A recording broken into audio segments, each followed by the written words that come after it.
الرحيم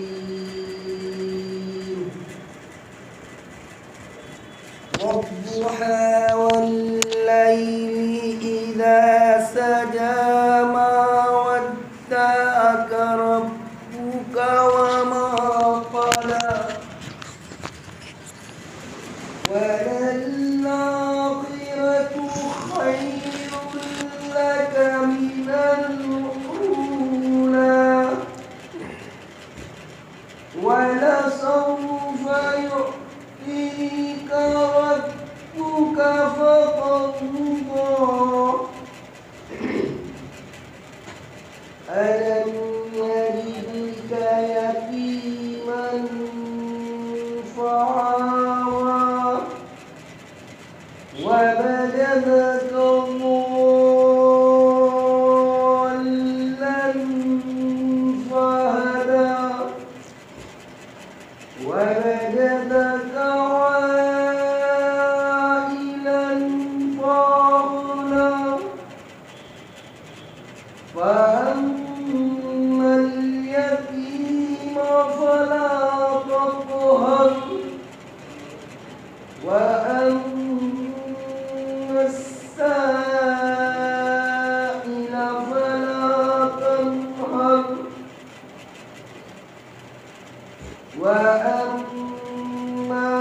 بنعمة ربك فحدث صدق الله العظيم.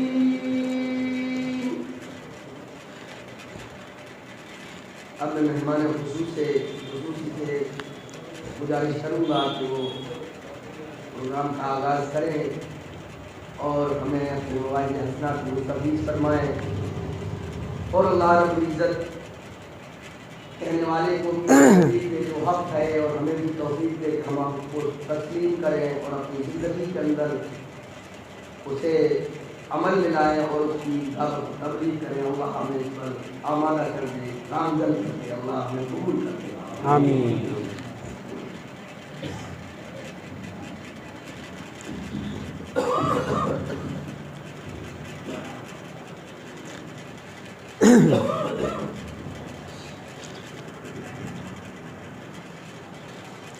الحمد لله نحمده ونستعينه ونستغفره ونؤمن به ونتوكل عليه ونعوذ بالله من شرور أنفسنا ومن سيئات أعمالنا من يهده الله فلا مضل له ومن يضلله فلا هادي له ونشهد أن لا إله إلا الله وحده لا شريك له ونشهد أن محمدًا عبده ورسوله. أما بعد فإن خير الحديث كتاب الله وخير الهدي هدي محمد صلى الله عليه وسلم وشر الأمور محدثاتها وكل محدثة بدعة وكل بدعة ضلالة وكل ضلالة في النار. اعوذ باللہ السمیع العلیم من الشیطان الرجیم. بسم اللہ الرحمن الرحیم. کل نفس ذائقۃ الموت وقال النبی صلی اللہ علیہ وسلم اکثر الذکر حازم لذات الموت. ہر قسم کی حمد و ثنا, تعریف, توصیف, تمجید, تمہید اس اللہ رب العزت کے لیے لائق اور زیبا ہے جس نے ہمیں اور آپ سب کو انسان بنایا, اور اس کا بہت ہی بڑا کرم یہ ہے کہ اشرف المخلوقات میں ہمیں پیدا کر دیا, ورنہ کوئی بھی مخلوق بنا دیتا, کیڑے مکوڑے بندر یا کوئی بھی تخلیق ہمیں دے دیتا, لیکن یہ ہمارے اوپر اس کا خصوصی کرم ہے کہ اس نے ہمیں اشرف المخلوقات بنایا, جس کو اللہ نے خود فرمایا لقد خلقنا الانسان فی احسن تقویم. سب سے بہتر طریقے سے ہم نے ساری مخلوقات کا سردار انسان کو بنایا ہے. اور فرما رہا ہے کہ انسان اپنی پیدائش یا اپنی جو اس کے اوپر نعمتیں ہم نے نازل کی ہیں، اگر ان نعمتوں کا شکریہ ادا کرنے لگے تو جتنی نعمتیں ہم نے اس کو جو دی ہیں کہ وہ گن نہیں سکتا۔ اور قرآن میں اللہ نے فرمایا سورہ کہف کے اندر، قُل لَوْ كَانَ الْبَحْرُ مِدَادًا لِكَلِمَاتِ رَبِّي لَنَفِدَ الْبَحْرُ قَبْلَ أَن تَنفَدَ كَلِمَاتُ رَبِّي وَلَوْ جِئْنَا بِمِثْلِهِ مَدَدًا، کہ ساری دنیا کے سمندروں کو سیاہی میں تبدیل کر دو، سارے دنیا کو درختوں کو تم قلم کی شکل میں منتقل کر دو، اور ان قلم اور سیاہی سے اللہ رب العزت کی تعریف لکھنا شروع کرو، یہ تمہاری سیاہیاں ختم ہو جائیں گی، یہ تمہارے قلم گھس گھس کر ختم ہو جائیں گے، لیکن اللہ تبارک و تعالیٰ کی تعریف، تمہید، تمجید یہ پھر بھی باقی رہے گی۔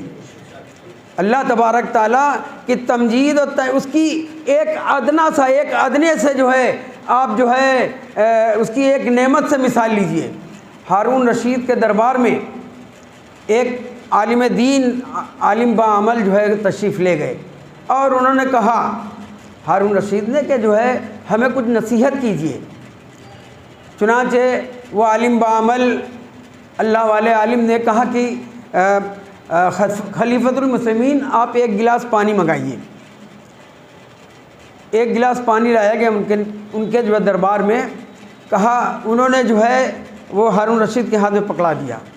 کہا کہ خلیفۃ المسلمین اگر یہ بتائیے آپ ریگستان میں کہیں بھٹک گئے ہو، بیاب ہو گیا صحرا ہو، اور ہر طرف دھوپ کی تمازت ہو، اور پیاس سے آپ کی حلق جو ہے کانٹا ہو رہی ہو، آپ کا زبان جو ہے باہر نکل پڑ رہی ہو، یہاں تک کہ آپ کی جان جانے کا خدشہ ہے، اور آپ کی جان بھی جا سکتی ہے اگر یہ پانی نہ ملا، ایک گلاس پانی اگر نہ ملا تو آپ بتائیے آپ اس کے عوض میں ایک گلاس پانی خریدنے کے عوض میں آپ کیا دیں گے؟ کہا کہ اگر ایسی مصیبت آ جائے گی جب ہماری جان ہی نہیں رہے گی، ہم ہی نہیں رہیں گے، تو ایسی سلطنت، ایسی حکومت کی کیا ضرورت؟ کہا کہ اگر ضرورت پڑی تو ایسے وقت میں ہم اس ایک گلاس پانی کے لیے اپنی آدھی سلطنت دے سکتے ہیں۔ کہا کہ اب آپ یہ گلاس پانی پی لیجئے۔ انہوں نے گلاس پانی پی لیا ہارون رشید نے۔ پھر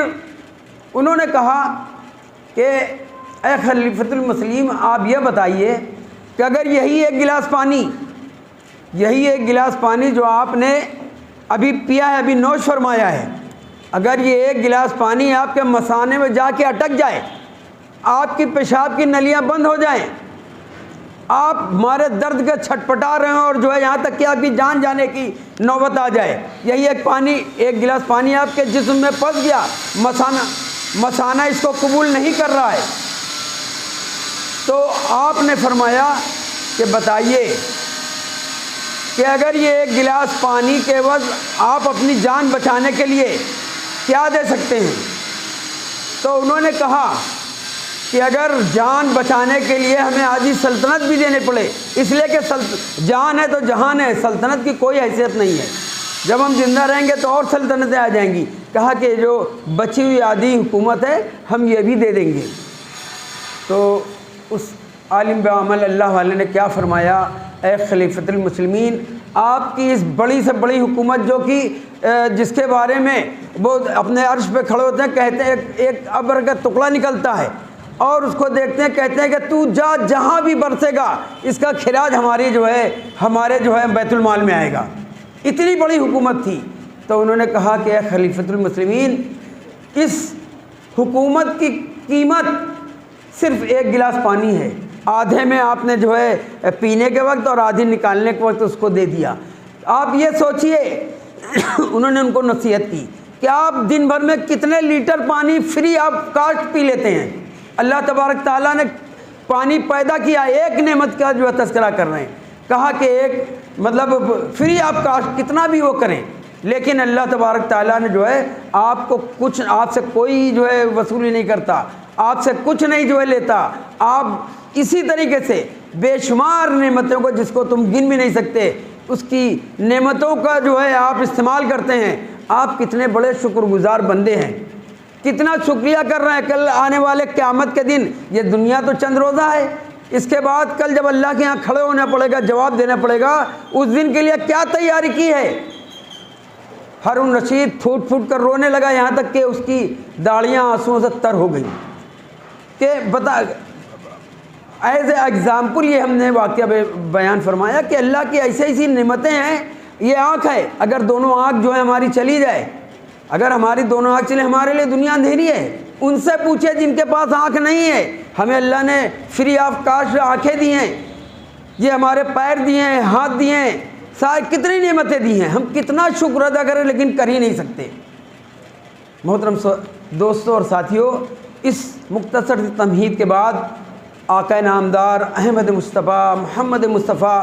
صلی اللہ علیہ وسلم پر انگنت اور بے شمار کروڑاں درود اور سلام نازل ہوں، جن کی محنتوں، کوششوں، جد و جہد کی وجہ سے آج دین خالص ہم تک پہنچا. اللہ کے رسول صلی اللہ علیہ وسلم اگر یہ محنت مشقت نہ کرتے، تبلیغ کی ذمہ داری نہ نبھاتے، خالص دین ہم تک نہ پہنچتا. اور ان کے بعد کروڑاں درود و سلام نازل ہوں سارے انبیاء اور خصوصاً صحابہ کرام رضوان اللہ علیہم اجمعین پر، جنہوں نے اس دین کو پوری دنیا کے اندر پھیلا دیا. علامہ اقبال نے یہی کہا تھا، محفل کون و مقام شہر و شام فرے، میں توحید کا لے کر صفت جام فرے، قوم دشت میں لے کر تیرا پیغام فرے، اور معلوم ہے تجھ کو کبھی ناکام فرے. دشت تو دشت ہیں، دریا بھی نہ چھوڑے ہم نے، اب بحر ظلمات میں دوڑا دیے گھوڑے ہم نے. دشت تو دشت ہیں، دریا بھی نہ چھوڑے ہم نے، بحر ظلمات میں دوڑا دیے گھوڑے ہم نے. یہ صحابہ کرام رضوان اللہ علیہم کی فضیلت علامہ اقبال بیان کر رہے ہیں کہ اگر صحابہ کرام پوری دنیا میں پھیل کر اس دین حنیف کی تبلیغ نہ کرتے تو آج دین ہم تک سچی اور اچھی اور پوری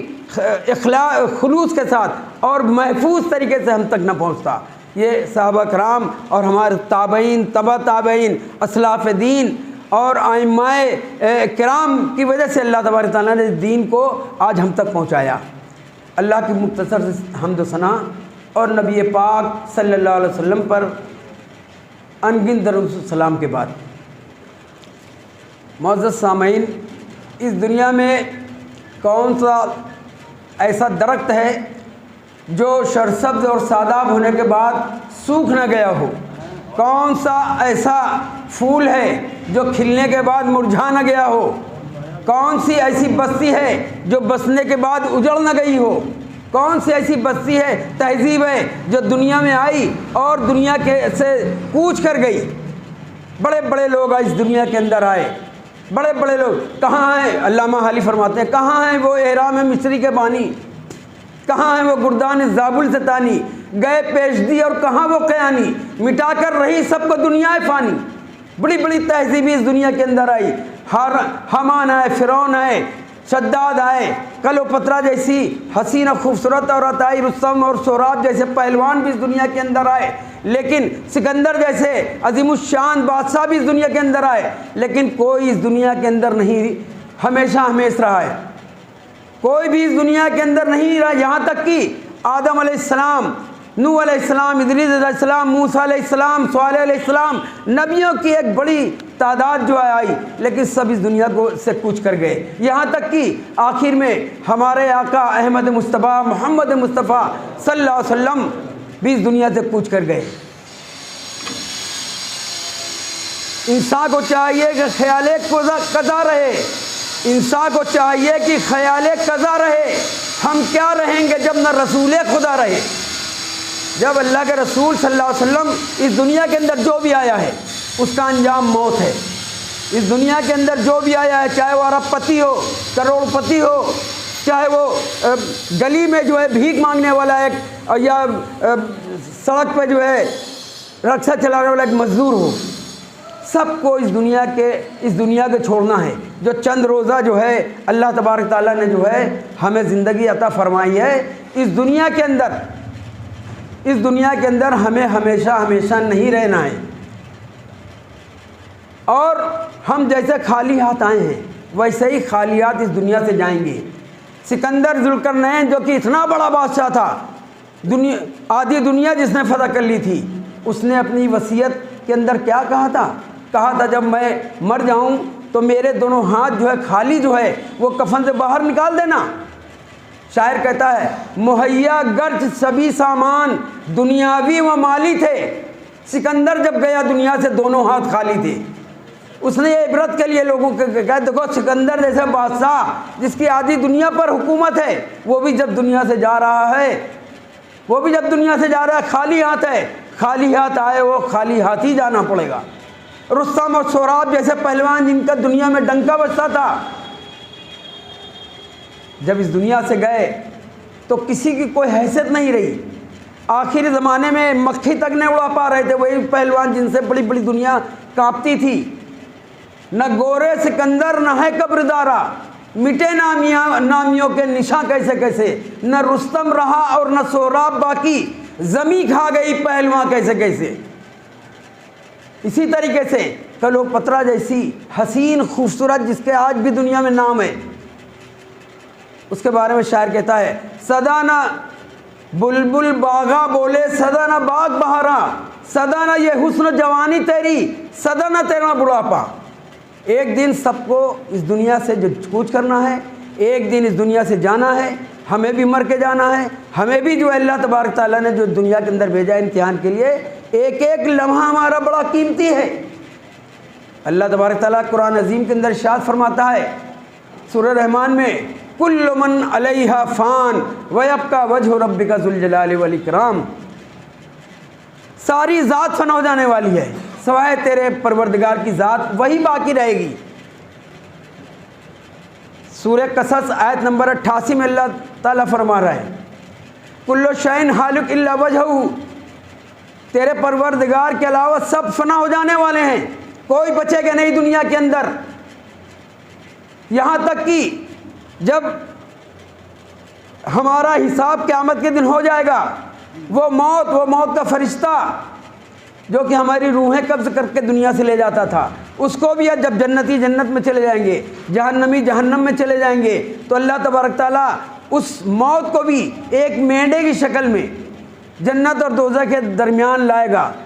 اور اس کو ذبح کر دیا جائے گا۔ لوگوں سے خطاب آواز آئے گی کہ اے لوگوں، جو جہاں جنت میں چلا گیا یا جہنم میں چلا گیا وہ وہیں رہے گا، ہمیشہ ہمیش کے لیے رہے گا۔ یہ موت جو تمہاری روح کھینچتی تھی، آج اس کو بھی ہم نے موت دے دی ہے، اس کو بھی مینڈے کی شکل میں اللہ تعالیٰ بیچ میں ذبح کر دے گا۔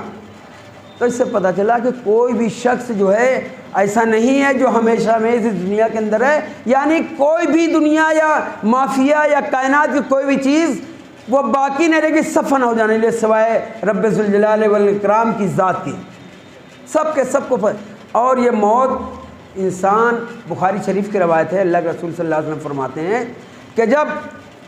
نطفہ ماں کی پیٹ کے اندر داخل ہوتا ہے، جب نطفہ ماں کی پیٹ کے اندر داخل ہوتا ہے اور 120 دن گزر جاتا ہے، مزغہ و مسا اور لوتھڑا اس طریقے کی شکل اختیار کرتا ہے، تو اللہ تبارک تعالیٰ اس کے اوپر جب 120 دن ہو جاتے ہیں تو ایک فرشتہ نازل کرتا ہے، ایک فرشتہ نازل کرتا ہے جو اس بندے کی اس لوتھڑے کے اندر روح پھونکتا ہے اور اس کی 4 چیزیں لکھ دیتا ہے۔ اس بندے کی عمر کتنی ہے، کتنے سال، کتنے گھنٹے، کتنی منٹ اور کتنی سانسیں، ایک ایک سانس تک وہ لکھ دیتا ہے۔ اس کے بعد وہ اللہ تعالیٰ لکھتا ہے کہ اس بندے کو کہاں سے، کتنا، کب، کیسے رزق ملے گا، ساری رزق ہماری دنیا میں آنے سے پہلے، دنیا کے پیدائش سے پہلے اللہ لکھ دیتا ہے، کہاں کہاں سے کیسے کیسے اس کو رزق ملے گا۔ اسی طریقے سے پھر وہ لکھتا ہے کہ اس بندے کی کس حالت میں کیسے اور کہاں پہ موت ہوگی، اور یہ جنتی ہے دوزخی ہے۔ یہ 4 چیزیں جب انسان کی لکھ دی جاتی ہیں، اس کو تقدیر بھی کہا جاتا ہے، اور وہ پھر اس دنیا کے اندر تشریف لاتا ہے۔ تو جو چیزیں اس نے لکھ دی ہیں، اللہ نے لکھوا دی ہیں کہ اتنے گھنٹے، اتنے منٹ، اتنی سانسیں اس دنیا کے اندر لینا ہے، پورے دنیا کے ڈاکٹر اکٹھا ہو جائیں، پوری دنیا کی شکتی اکٹھا کر دی جائے، اس کو ایک سانس زیادہ دلانے میں پوری دنیا مل کر بھی ایک سانس زیادہ نہیں دلا سکتی، اور اگر اس کی جتنے سانسیں باقی ہیں پوری دنیا مل کر کے بھی اس کو ہلاک کرنا چاہے، اس کو نقصان پہنچانا چاہے، اس کو دنیا سے مار کر مٹانا چاہے، وہ نہیں مٹا سکتی، اس لیے کہ اس جتنی سانسیں اس کی دنیا کے اندر باقی ہیں پوری دنیا مل کے بھی اس کی سانسیں نہیں کھینچ سکتی۔ محترم ساتھیوں، یعنی اس کی موت لکھ دی جاتی ہے، اور جب موت کا وقت آ جائے گا، جب موت کا وقت آ جائے گا تو کوئی بھی شخص کہیں بھی چھپا ہو، بڑے سے بڑے قلعے کے اندر جا کے گھس جائے، تہخانوں میں چلا جائے، اللہ فرما رہا ہے اینما تکون یدرککم فی بروج مشیدہ، موت کے وقت تم بڑے بڑے مضبوط قلعوں میں قلعہ بند ہو کر بیٹھ جاؤ، لیکن تمہیں موت آ کر ہی رہے گی۔ بڑے سے بڑے مضبوط قلعوں میں بھی تم بچ نہیں سکتے، اس لیے کہ تمہاری موت کا وقت آ گیا ہے، دنیا کی کوئی طاقت تمہیں بچا نہیں سکتی۔ اللہ کے رسول صلی اللہ علیہ وسلم، بخاری شریف کی روایت ہے، حضرت عبداللہ ابن عمر رضی اللہ عنہ فرماتے ہیں کہ نبی کریم صلی اللہ علیہ وسلم ہمارے درمیان تھے، ہمارے دونوں کندھوں پر ہاتھ رکھا اور کہا اے ابن عمر دنیا میں اس طریقے سے رہو گویا کہ تم مسافر ہو۔ جس طریقے سے ایک مسافر جب سفر میں جاتا ہے تو بہت تیم جھام لے کے نہیں جاتا، بہت ہی اپنے آپ کو آسان اور ہلکا محسوس کرانے کے جاتا ہے، کہیں کوئی زحمت نہ ہو، پتہ چلا 20-25 جو ہے بکسے اور لوازمات کے سامان کوئی لے جاتا ہے، اس کے لیے ایک مصیبت بن جائے گا سفر۔ تو اللہ کے رسول صلی اللہ علیہ وسلم نے کہا کہ یہ دنیا کی زندگی سفر کی طرح ہے، چند روزہ ہے، یہاں ایسے رہو گویا کہ تم سفر میں جا رہے ہو۔ جیسے مسافر بہت ہی معمولی سامان لے کر سفر کرتا ہے کہ اس کو زحمت نہ اٹھانا پڑے، اسی طریقے سے تم بھی اس دنیا میں ایسے رہو گویا کہ تم مسافر ہو۔ حضرت ابن عمر رضی اللہ عنہ فرمایا کرتے تھے کہ صبح کر لو تو شام کی فکر نہ کرو، پتہ نہیں اس درمیان کب ہمارا جو ہے مطلب موت کا وقت آ جائے۔ صبح کر لو تو شام کی فکر نہ کرو۔ اسی طریقے سے کہتے ہیں کہ جب ایک نماز پڑھ لو تو دوسرے نماز کو ملنے کی امید نہ رکھو، پتہ نہیں اس درمیان میں تمہارا وقت آ گیا ہو تو تمہاری نمازوں میں خشوع اور خضوع ہوگا۔ حضرت عمر بن عبدالعزیز کے بارے میں آتا ہے کہ وہ جو ہے عید کا موقع ہے، اپنے بچوں کے لیے جو ہے کپڑے کا انتظام نہیں کر پا رہے ہیں، بیت المال کے جو خزانچی ان سے کہتے ہیں کہ کچھ ایڈوانس دے دو، میں جو ہے پھر اگلے مہینے یا جو ہمارا وظیفہ ہے اس میں سے ہم کٹا دیں گے۔ کیا اللہ والے جو ہے بیت المال کے جو ہے خازن بھی تھے، وہ کیا جواب دیتے ہیں، کتنا لاجواب جواب دیتے ہیں، اے امیر المومنین ہمیں آپ اس بات کی گارنٹی دیجیے کہ کیا اگلے مہینے تک آپ زندہ رہ پائیں گے۔ اتنا سننا تھا کہ آنکھوں سے آنسو جاری ہو گئے، اور پھر وہ قرضہ نہیں لیا، کہا کہ کوئی گارنٹی نہیں ہے، اگر آپ گارنٹی دے سکے کہ اگلے مہینے جو آپ کی تنخواہ یا وظیفہ ملتا ہے آپ اس وقت تک زندہ رہیں گے۔ آنسو جاری ہو گئے، رونے لگے، کہا کہ نہیں ہم کوئی گارنٹی نہیں دے سکتے، کوئی گارنٹی نہیں دے سکتے۔ محترم ساتھیوں، اللہ کے رسول، بخاری شریف کی روایت ہے، حضرت انس بن مالک رضی اللہ تعالیٰ سے حدیث کے راوی ہیں، اللہ کے رسول صلی اللہ علیہ وسلم بیٹھے ہوئے تھے، آپ نے چند لکیریں کھینچی اور فرمایا کہ یہ دیکھو یہ انسان ہے، ایک لکیر پہ ہاتھ رکھا، یہ انسان ہے اور اس کی ایک خواہشات اور لوازمات ہے۔ 2-3 لکیریں کھینچی، کہا یہ اس کی خواہشات ہے، اور بیچ میں ایک لکیر کھینچی، کہا کہ یہ اس کی موت ہے، کہا کہ یہ اس کی موت ہے۔ انسان اپنی دنیاوی ترقی یا دنیاوی عیش و عشرت اور اس کے لیے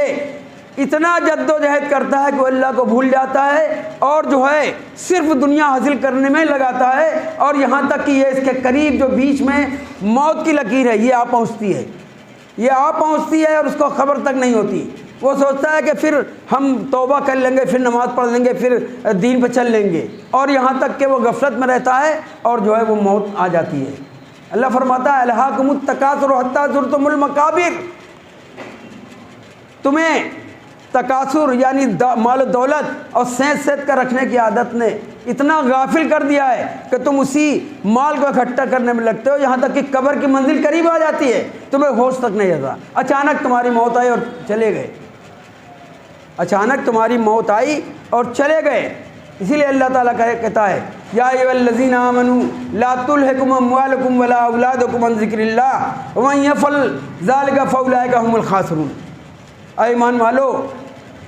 یہ تمہارے مال، تمہاری اولادیں تمہیں اللہ کے ذکر سے غافل نہ کر دے، اور موت سے پہلے پہلے جو کچھ دنیا میں تم نے کمایا ہے اس میں سے خرچ کرو، ورنہ چلے جاؤ گے اور خرچ نہیں کیا تو آخرت میں جو خرچ کر دیا، اللہ کے رسول فرماتے ہیں جو خرچ کر دیا اللہ کے راستے میں، یا جو کھا لیا، جو پہن لیا، یہی تیرا، باقی جو بچا وہ تیرا نہیں، وہ تیرے وارثوں کا۔ تو اس لیے اپنی موت سے پہلے پہلے جتنا زیادہ خرچ کر دو گے، جتنا زیادہ جو ہے اللہ کے راستے میں لگا دو گے، وہی تمہیں کل قیامت کے دن اللہ تبارک تعالیٰ کے یہاں کام دے گا، وہی تمہیں جو ہے کام دے گا۔ اس لیے محترم ذاتیوں، اللہ کے رسول صلی اللہ علیہ وسلم نے مسند احمد کی روایت ہے، بیہقی کی روایت ہے، فرماتے ہیں، آپ فرماتے ہیں کہ یہ جو ہے موت مومن کے لیے تحفہ ہے، موت مومن کے لیے تحفہ ہے، اس لیے کہ اگر وہ نیک عمل کیے ہوئے شریعت پر چلا ہوا ہے، چلنے والا ہے، اور اللہ کے راستے میں اپنی زندگیاں لگانے والا ہے، تو اس کے لیے موت ایک اچھی دوسری دنیا میں لے جائے گی، اور وہاں اس کے لیے نعمتوں کا انبار ہے۔ تو نعمت، یہ موت جو ہے یہ ایک مومن کے لیے، جو پکا سچا مومن ہے، جو کہ اللہ سے لو لگاتا ہے، اللہ سے ڈرنے والا ہے، وَلِمَنْ خَافَ مَقَامَ رَبِّهِ جنتان، اللہ نے ایسے لوگوں کے لیے 2 جنتیں رکھی ہیں۔ تو اگر ایسا شخص ہے تو اس کے لیے تحفہ ہے، یہ موت اس کے لیے تحفہ ہے۔ لیکن آج ہم اور آپ کیا کرتے ہیں؟ ذرا سا مصیبت پڑی، ذرا سا کوئی آزمائش اللہ کی طرف سے آئی، ہم موت کی دعا کرنے لگتے ہیں، اللہ ہمیں موت دے دے، ہمیں موت دے دے، ہم گھبرا جاتے ہیں۔ اللہ کے رسول، بخاری شریف کی روایت ہے، حضرت انس بن مالک رضی اللہ تعالیٰ عنہ حدیث کرا بھی ہے، اللہ کے رسول صلی اللہ علیہ وسلم ارشاد فرماتے ہیں کہ کبھی بھی موت کی تمنا نہ کرو، بلکہ اللہ سے یہ کہ دعا کرو کہ اللہ اگر ہمارے لیے دنیا میں زندہ رہنا بہتر ہے تو ہمیں دنیا میں زندہ رکھ، اور اگر ہمارے لیے بہتر موت ہے تو ہمیں موت دے دے۔ اس طریقے سے دعا کرو، نہ کہ مرنے کی ہی صرف دعا کرو، اس لیے کہ اگر تم زیادہ عمر والے ہوئے اور اللہ والے ہوئے تو جتنی زیادہ نیکی کرو گے اتنا ہی تمہارا نامہ اعمال نیکیوں سے بھر جائے گا۔ اور یہ موت کوئی آسان چیز نہیں ہے محترم دوستوں اور ساتھیوں، بہت ہی سخت چیز ہے موت کا آنا، اور موت کے جو سکرات الموت ہے بہت ہی سخت ہے۔ اللہ کے رسول صلی اللہ علیہ وسلم ارشاد فرماتے ہیں، ترمذی شریف کی روایت ہے، حضرت برا بن عازب رضی اللہ تعالیٰ نے حدیث کرا بھی ہے، فرماتے ہیں کہ ایک انصاری کا جنازہ قبرستان گیا، ایک انصاری کا جنازہ قبرستان گیا، ابھی قبر کھودنے میں تھوڑا ٹائم تھا، اللہ کے رسول ایک چھوٹی سی لکڑی لے ہوئے تھے اور زمین کو کھودنے لگے، زمین کو کھود رہے تھے، اور صحابہ کرام کے ارد گرد بیٹھے ہوئے تھے۔ آپ نے فرمایا، اے لوگوں، یہ قبر کی منزل بہت ہی سخت منزل ہے، اور بتایا کہ جب بندے مومن اور کافر دونوں کی موتوں کا نقشہ کھینچا، فرمایا کہ جب بندہ جو کافر ہوتا ہے، نافرمان ہوتا ہے، جب اس کی موت کا وقت آتا ہے تو آسمان دنیا سے بہت سے فرشتے نازل ہوتے ہیں، آسمانی دنیا سے بہت سے فرشتے نازل ہوتے ہیں جو کہ کالے کلوٹے بڑے ہی خوفناک شکل کے ہوتے ہیں، وہ اپنے ساتھ جہنم کا ٹاٹ اور بریا، وہاں کی بدبو ساتھ لے کے آتے ہیں، اور آ کے اس کے سرانے بیٹھتے جاتے ہیں، اور جس بندے کی روح نکالنا ہے اس بندے کو نظر آنے لگتے ہیں، اور حد نگاہ وہ فرشتے اس کو جو ہے وہاں دکھتے ہیں، حد نگاہ۔ پھر ملکن موت تشریف لاتے ہیں اور اس سے کہتے ہیں کہ اے خبیث روح نکل، اللہ کی ناراضگی کی طرف چل۔ اللہ کے رسول فرماتے ہیں کہ اس کی روح پورے بدن میں بھاگتی ہے، پورے بدن میں بھاگتی ہے، ان کو پکڑتے ہیں اور اس کی جو ہے روح کو کھرچ کر اس کی جسم سے نکالا جاتا ہے۔ اللہ کے رسول نے مثال دی، کہا کہ جس طریقے سے ایک جو ہے لوہے کی تیلی یا سلاخ، اس پہ کوئی اون جل کر چپک جاتا ہے اور وہ آسانی سے نہیں چھوٹتا، وہ جلا ہوا اون، اس کو کھرچ کھرچ کر اس تیلی یا اس راڈ کو صاف کیا جاتا ہے۔ بالکل اسی طریقے سے اس بدروح یعنی اس کافر کی روح کو جسم سے کھرچ کھرچ کر فرشتے جو ہے نازل کرتے ہیں۔ اور ایسا نہیں ہے، مومن کے ساتھ بھی سکرات موت بہت ہی سختی آتی ہے۔ اللہ سورہ کاف میں آیت نمبر 19 میں اللہ فرماتا ہے وَجَاءَتْ سَكْرَةُ الْمَوْتِ بِالْحَقِّ، کہ موت کی سختی حق ہے، بہت ہی سخت ہے۔ مومن کے اوپر بھی اس کا اثرات پڑتے ہیں، لیکن کافر کے تو بہت زیادہ ہوتے ہیں۔ اللہ تعالیٰ نقشہ کھینچتا ہے سورہ قیامہ آیت نمبر 27، 28، 29 میں اللہ تعالیٰ نقشہ کھینچتا ہے کَلَّا بَلْ تراک وکیل من راک وظن انہ الفراق والتفت الساق بالساق الی ربک یومئذ المساق۔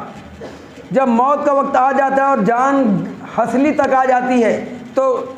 رشتہ داروں میں ایک جو ہے ہلچل مچ جاتی ہے، کوئی کہتا ہے کسی پھونک جھاڑ والے کو بلاؤ، کوئی کہتا ہے کسی کو بلاؤ، لیکن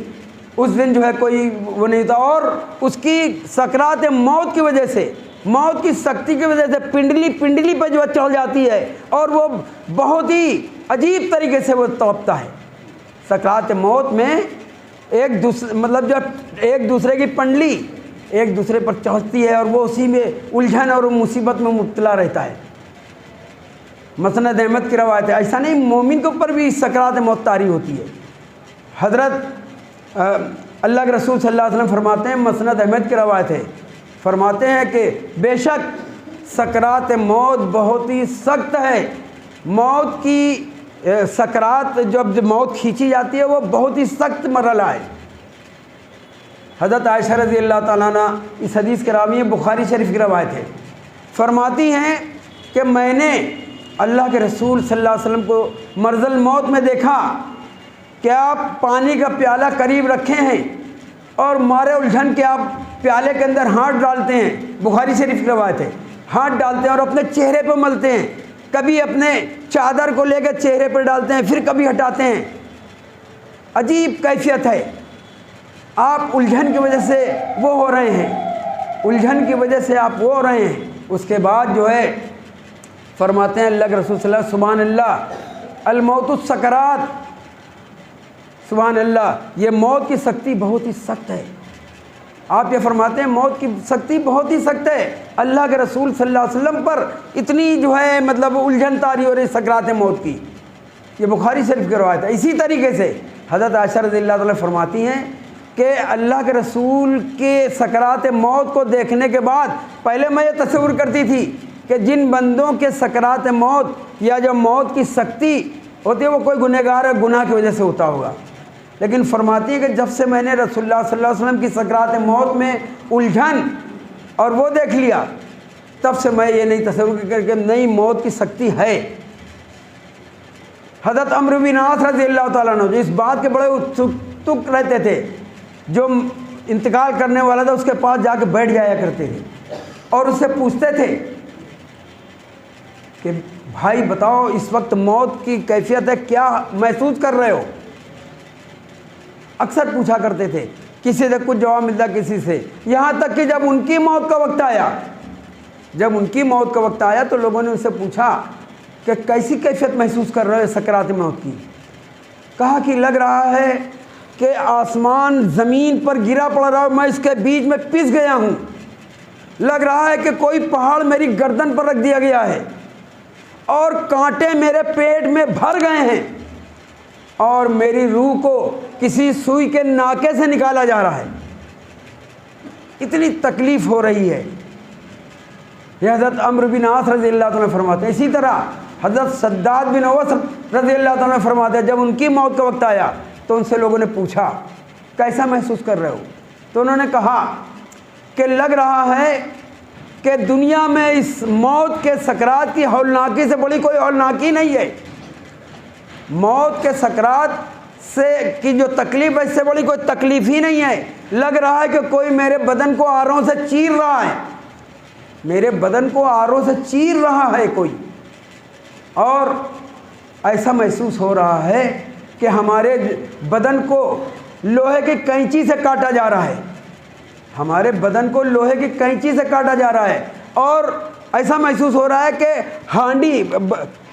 جیسے ہانڈی ابلتی ہے چولہے پہ، ایسے ہمارے سر بالکل ہانڈی کی طرح ابل رہے ہیں۔ فرماتے ہیں کہ اگر سکرات موت کی کیفیت لوگوں میں بیان کر دی جائے تو لوگ سونا چھوڑ دیں گے، روئیں گے زیادہ، ہنسیں گے کم، اگر سکرات موت کی سختی بے بیان کر دی جائے۔ محترم دوستوں اور ساتھیوں، کہنے کا مقصد یہ ہے، اسی طریقے سے اللہ کے رسول صلی اللہ علیہ وسلم نے فرمایا تھا، حضرت ابن عمر رضی اللہ تعالیٰ نے حدیث کے راوی ہیں، طبرانی شریف کی روایت ہے، آپ سے صحابہ نے سوال کیا، اے اللہ کے رسول، ہم میں سب سے افضل و بہتر کون ہے؟ مومنوں میں سب سے افضل بہتر کون ہے؟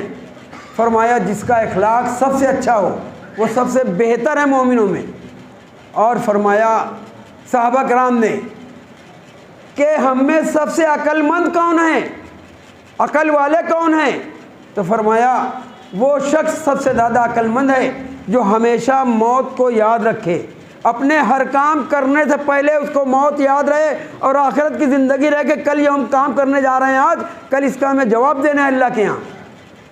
اور وہ موت کی ایسی تیاری کرتا ہے اور اچھے نیک اعمال کا توشہ اختیار کرتا ہے جو موت کو یاد کرے اور آخرت کا توشہ زیادہ سے زیادہ تیار کرے۔ تم میں سب سے عقل مند ہے، سب سے عقل مند وہ ہیں کہ جو موت کا توشہ، جو موت کو ہمیشہ اپنی ہر عمل سے پہلے یاد رکھیں اور آخرت کی زندگی میں زیادہ سے زیادہ توشہ لے جائیں، اور یہ خیال رکھیں، یہ عقیدہ رکھیں کہ کل ہمیں اس عمل کا جو ہم کرنے جا رہے ہیں، اس کام کا جو عمل کرنے جا رہے ہیں، اس کا ہمیں اللہ کے یہاں جواب دہ ہونا ہے۔ حضرت ابن عمر رضی اللہ تعالیٰ عنہ سے روایت ہے، حضرت طبرانی کی روایت ہے،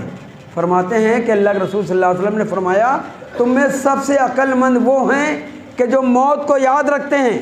ہمیشہ موت کو اپنے سامنے رکھتے ہیں، اپنے ہر عمل سے پہلے موت کا تصور لاتے ہیں اور اتنے زیادہ توشہ آخرت اکٹھا کرتے ہیں، تو تم میں وہ سب سے عقل مند ہیں۔ سب سے عقل مند وہ ہیں کہ جو موت کے لیے تیاری کرے،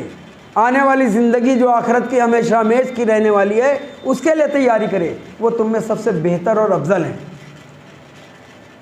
محترم ساتھیوں، یہ دنیا چند روزہ ہے، یہ دنیا چند روزہ ہے، ہمیں ایک ایک لمحے کا حساب لیا جا رہا، یہ امتحان گاہ ہے۔ اللہ تعالیٰ فرماتا ہے سورہ ملک میں، الذی خلق الموت والحیات لیبلوکم ایکم احسن عملا، ہم نے زندگی دی، موت دی، پرکھیں کہ تم میں کون اچھے عمل کر کے آتا ہے۔ یہ دنیا چند روزہ ہے اور امتحان گاہ ہے، ہمارے ایک ایک لمحے کا انتظام ہو رہا ہے۔ ایک مومن کے لیے یہ جو ہے دنیا قید خانے کی حیثیت رکھا ہے۔ اللہ کے رسول صلی اللہ علیہ وسلم نے فرمایا الدنیا سجن المومن و جنت الکافر، یہ دنیا مومن کے لیے قید خانے کی حیثیت رکھتا ہے اور ایک کافر کے لیے یہ جنت کی حیثیت رکھتا ہے۔ مومن ان تمام شرعی پابندیوں سے بندھا ہوا ہے جس طریقے سے ایک قیدی قید خانے کے اندر اپنی مرضی کا مالک نہیں ہوتا،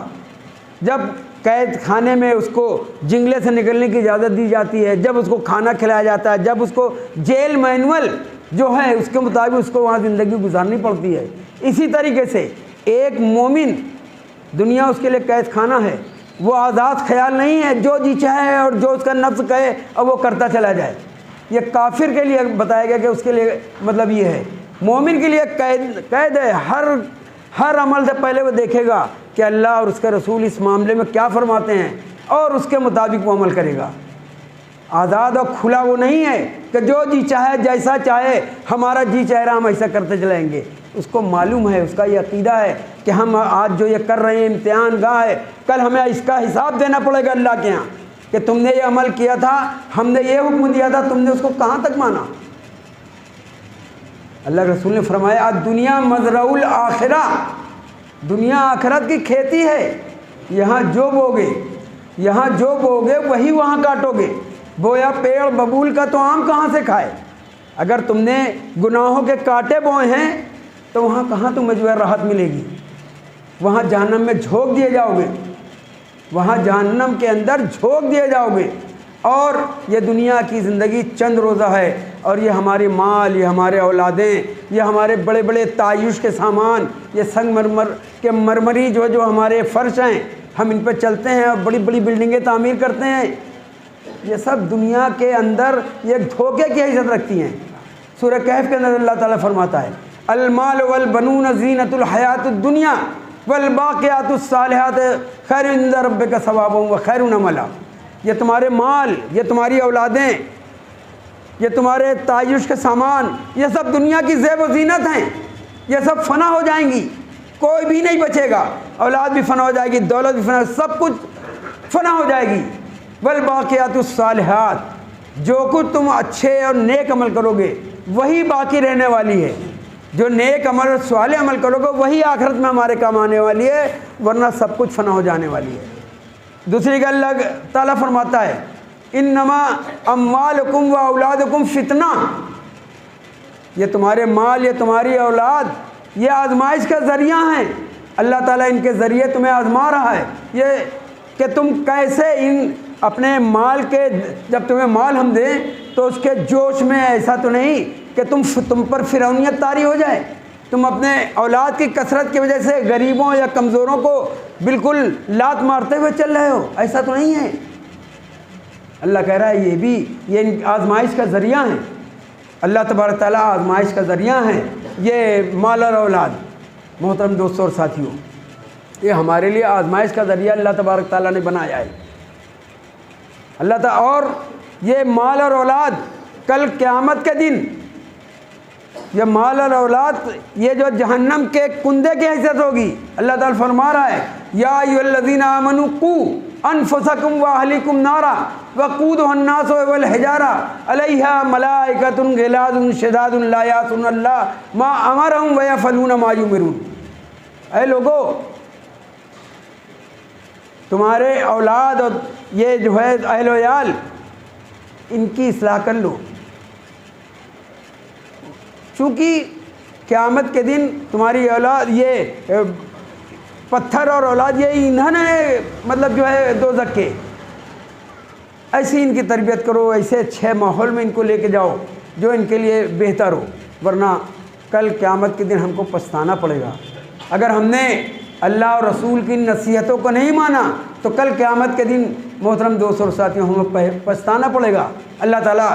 سورہ سجدہ کے اندر فرماتا ہے وَلَوْ تَرَىٰ إِذِ الْمُجْرِمِينَ نَاكِسُو رُءُوسِهِمْ عِندَ رَبِّهِمْ رَبَّنَا أَبْصَرْنَا وَسَمِعْنَا فَارْجِعْنَا نَعْمَلْ صَالِحًا إِنَّا مُوقِنُونَ۔ اللہ تعالیٰ فرما رہا ہے کہ کل مجرمین قیامت کے دن گردنیں جھکائے ہوں گے، جو دنیا کو ہوا میں اڑا کے اور یہاں آزمائش کے لیے تیاری نہیں کی، کل وہ گردنیں جھکائے ہوں گے اللہ کے دربار میں۔ اللہ تعالیٰ کہے ان سے پوچھے گا تو وہ پھر جواب دیں گے کہ اللہ تبارک تعالیٰ ہم نے دیکھ لیا، ہم نے سن لیا، ہم نے جو ہے سمجھ لیا، تو اب ہمیں پھر دوبارہ دنیا میں بھیج دے تاکہ ہم دوبارہ نیک عمل کر کے آئیں۔ تو وہاں اب کسی کو دنیا میں واپس آنے کی اللہ تعالیٰ اجازت نہیں دے گا۔ جو عمل، جو دنیا کی چند روزہ زندگی اللہ نے دی ہے یہ امتحان کے لیے، جو امتحان کے لیے گزر رہی ہے، ایک ایک لمحہ اس کا امتحان میں ہے، اور اس ایک ایک لمحے کا اللہ تعالیٰ جو ہے وہاں پہ ہم سے حساب لے لے گا۔ محترم دوستوں اور ساتھیوں، یہی نہیں، آج جو ہے ہمارے خوبصورت خوبصورت جسم ہے جن کو ہم پال رہے ہیں، پوس رہے ہیں، اور جو ہے وہ کر رہے ہیں، اور دنیا کی عیش و عشرت میں مصروف ہیں، کل ہم یہ تصور کریں کہ کل قبر میں ہمیں جانا ہے، کل قبر میں ہمیں جانا ہے۔ قبر کیا کہتی ہے؟ اللہ رسول فرماتے ہیں کہ دن میں 3 مرتبہ کا یہ جو ہے آواز لگاتی ہے، انا بیت الدود، انا بیت التراب، انا بیت الوحدہ، میں کیڑے مکوڑوں کا گھر ہوں، بڑے عیش و عشرت میں پلے ہو، بڑے جو ہے سنگ مرمر کے مرمری امانوں میں رہے ہو، آ جاؤ کیڑے مکوڑے، وہ جو ہے کہہ رہی کہ میں کیڑے مکوڑوں کا گھر ہوں، انا بیت الدود، انا بیت التراب، میں مٹی کا گھر ہوں۔ بہت ہی جو ہے لگژری جو ہے کپڑا پہنتے تھے، لینن پہنتے تھے 5-5 ہزار روپے میٹر کا، آج وہ کہہ رہی ہے زمین کہ آؤ گے اس مٹی میں تمہیں جو ہے وہ کرنا ہے۔ انا بیت الوحدہ، اور میں تنہائی کا، اندھیرے کا گھر ہوں۔ تو محترم دوستوں اور ساتھیوں، چونکہ ہمارا وقت ختم ہو رہا ہے، اس لیے میں ایک حدیث سنا کے آپ کے بیچ سے رخصت ہوتا ہوں۔ اللہ کے رسول صلی اللہ علیہ وسلم نے ہم سب کو مخاطب کر کے خطاب فرمایا کہ اے لوگو، اس دنیا کے اندر 5 چیزوں کو 5 چیزوں سے پہلے غنیمت جانو، 5 چیزوں کو 5 چیزوں سے پہلے غنیمت جانو۔ اور علامہ حالی رحمۃ اللہ علیہ نے اس حدیث کو منظوم یعنی شعر کی شکل میں جو ہے پیش کیا ہے۔ کہا ہے غنیمت ہے صحت علالت سے پہلے، فراغت مشاغل کی کثرت سے پہلے، جوانی بڑھاپے کی زحمت سے پہلے، اقامت مسافر کی رحلت سے پہلے، فقیری سے پہلے غنیمت ہے دولت، جو کرنا ہے کر لو کہ تھوڑی ہے مہلت۔ موت ہمارا انتظار کر رہی ہے، اس لیے محترم دوستوں اور ساتھیوں، آخر میں اللہ تبارک تعالیٰ سے دعا کرتا ہوں کہ اللہ تبارک تعالیٰ ہمیں ہر وقت آخرت کی زندگی کے لیے تیاری کرنے کا موقع عنایت فرمائے، ہمارے دلوں کے اندر موت کو ہر وقت ہر عمل کے اندر شامل کرنے کی توفیق عطا فرمائے۔ اللہ تبارک تعالیٰ ہم اللہ کے رسول کے حکم کے مطابق عقل مند مومن بنیں، یعنی موت کی تیاری کریں، توشہ آخرت زیادہ سے زیادہ تیار کریں۔ ہم ان لوگوں میں نہ ہو جائیں جو دنیا کو عیش و عشرت کی جگہ پر سمجھتے ہیں، صرف دنیا کو مال کمانے کی جگہ سمجھتے ہیں اور اپنے نفس امارہ کی پیروی کے لیے ہم سمجھتے ہیں۔ اللہ تعالیٰ ایسے لوگوں میں ہمیں نہ رکھے، ایسے لوگوں سے ہمیں بچا لے، ہمیں پکا اور سچا مومن بنا، ہمیں موت کو ہمیشہ یاد کرنے والا بنا۔ اللہ تبارک تعالیٰ ہمیں موت کی تیاری کرنے والا بنا۔ آمین۔ وآخر الدعوانا ان الحمد للہ رب العالمین۔ السلام علیکم ورحمۃ اللہ وبرکاتہ۔